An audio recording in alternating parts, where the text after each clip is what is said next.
Hello students, welcome back. Let's continue with our chapter number 21, Comprehension Passages. So let's start. Chapter number 21, Comprehension Passages. Comprehension passages में क्या होता है कि हमें कोई पैसेज गिवन होता है और उसी पर बेस्ड क्वेश्चन एंड आंसर्स होते हैं। हमें उस पैसेज को अच्छे से रीड करके समझना होता है और फिर जो गिवन क्वेश्चन एंड आंसर्स हैं, उनके आंसर्स उस पैसेज में से ही सर्च करके हमें लिखने होते हैं। तो यहाँ पर बहुत सारे पैसेजेस गिवन हैं, आप उन्हें ध्यान से पढ़ेंगे और फिर क्वेश्चन के आंसर लिखेंगे। पैसेज 1 हम रीड करते हैं। I like being with children and talking to them and even more playing with them. For the moment, I forget that I am terribly old and it is very long ago since I was a child. यहाँ पर कोई man है जो ये बता रहा है कि उसे बच्चों के साथ रहना, उनसे बातें करना, उनके साथ खेलना बहुत अच्छा लगता है। कुछ पल के लिए वो ये भूल गया है कि अब वो एक बहुत ही ज़्यादा बूढ़ा आदमी है और बहुत साल पहले ही वो एक बच्चा था। But when I sit down to write, I cannot forget my age and the distance that separate you from me. तो जब वो बैठता है कुछ लिखने के लिए, तब वो अपनी एज नहीं भूलता है। Old people have a habit of delivering sermons and good advice to the young.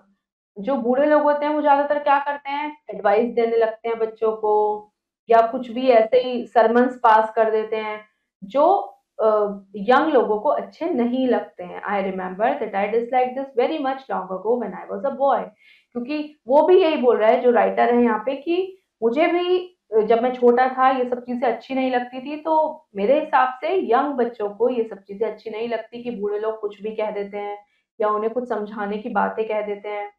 तो I suppose you do not like it very much इधर, तो मुझे लगता है आपको भी वो नहीं पसंद होगी। What then shall write about, तो मैं क्या लिखूं? If you were with me I would love to talk to you about this beautiful world of art. अगर तुम मेरे साथ होते तो मैं तुमसे बात करता इस खूबसूरत दुनिया के बारे में।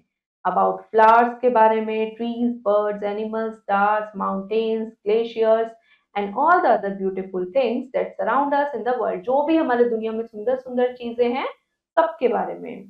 We have all this beauty around us and yet we who are grown ups often forget about it. हमारे पास हमारे चारों तरफ कितनी सुंदर सुंदर चीजें हैं, पर जैसे जैसे हम बड़े होते जाते हैं हम इन सब चीजों को भूलते जाते हैं and lose ourselves in our arguments or in our quarrels. इन सब चीजों को भुलाकर बस अपने लड़ाई झगड़ों में और अपनी आर्ग्यूमेंट्स में लगे रहते हैं। We sit in our offices and imagine that we are doing very important work.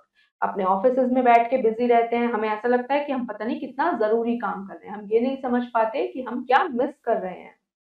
I hope you will be more sensible and open your eyes and ears to this beauty and life that surrounds you. फिर यहाँ पर जो writer है वो क्या कहता है कि मुझे लगता है तुम थोड़े सेंसिबल होंगे, तुम थोड़े समझदार होंगे कि अपने कानों को, आंखों को खोलकर ये देखोगे कि हमारी जो लाइफ है वो कितनी सुंदर है। Can you recognise the flowers by their names and the birds by their singing? क्या तुम फ्लावर्स को उनके नाम से रिकॉग्नाइज कर सकते हो? क्या तुम बर्ड्स को उनकी आवाज से पहचान सकते हो? How easy it is to make friends with them, कितना आसान है उनके साथ फ्रेंडशिप करना। And with everything in nature, nature में जो भी चीजें हैं हम उनसे बहुत इजीली फ्रेंडशिप कर सकते हैं। If you go to them affectionately and with friendship you must have read many fairy tales and stories of long ago. आप अगर उनके पास प्यार से जाओ, नेचर की किसी भी चीज के पास, तो आप उनके साथ दोस्ती कर सकते हो, आपको उनसे प्यार हो सकता है।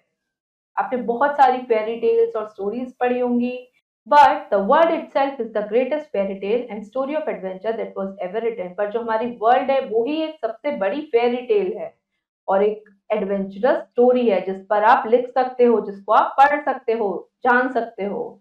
Only we must have eyes to see and ears to hear and a mind that opens out to the life and beauty of the world. सिर्फ हम ही हैं जिनके पास आंखें हैं जो इस ब्यूटी को देख सकती हैं, कान हैं जो हम चीजों को सुन सकते हैं और माइंड है जिसके थ्रू हम अच्छे से सोच समझ के इस ब्यूटी को फील कर सकते हैं। I have tried to talk to you in this letter as if you are sitting near me. मैं तुमसे ऐसे बात कर रहा हूँ इस लेटर में जैसे तुम मेरे पास ही बैठे हो। I have written more than intended, जितना सोचा था उससे ज्यादा लिखा है। तो ये लेटर किसने लिखा है? जवाहरलाल नेहरू ने दिसंबर 3, 1949 को। तो ये एक पैसेज के फॉर्म में है। Now time to answer. अब यहाँ पर ऐसे ही कुछ क्वेश्चन एंड आंसर्स हैं जो इस पैसेज पर बेस्ड हैं, आपको इनके आंसर्स लिखने हैं। What habit do old people have that the young ones dislike? Old लोगों की क्या आदत होती है जो यंग वंस को पसंद नहीं होती कि वो उन्हें एडवाइस देते हैं या वो सरमन्स डिलीवर कर देते हैं? तो ये अभी आपने पढ़ा था। What according to Pandit Nehru are the grown ups missing while sitting in their offices? Pandit Nehru के हिसाब से जो ग्रोन अप्स है वो क्या मिस कर रहे हैं? वो इस नेचर की ब्यूटी को, जो हमारा वर्ल्ड है इतना ब्यूटीफुल है, वो ऑफिस में बैठकर पूरा टाइम बिजी रहकर इस वर्ल्ड की ब्यूटी को मिस कर रहे हैं। What according to him should the children do? Write in your own words. आप उनके हिसाब से बच्चों को क्या करना चाहिए? बच्चों को इस नेचर को जानना चाहिए, अच्छे से एनालाइज करना चाहिए, अच्छी अच्छी चीजें देखनी चाहिए, समझनी चाहिए। तो ये आपको अपने वर्ड्स में लिखना है। इस तरीके से जो भी क्वेश्चन एंड आंसर्स हैं वो आप लिखेंगे पैसेज को अच्छे से पढ़कर। इसी तरीके से पैसेज 2,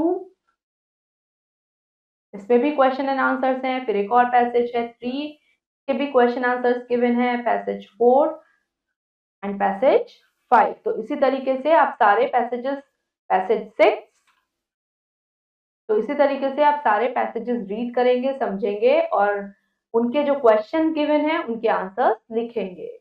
तो स्टूडेंट्स, हमारा चैप्टर 21 फिनिश हो गया है। होपफुली आपको समझ आया होगा हम कॉम्प्रिहेंशन पैसेजेस कैसे करते हैं। अब हम मिलेंगे नेक्स्ट वीडियो में एक न्यू चैप्टर के साथ। Thank you and have a nice day.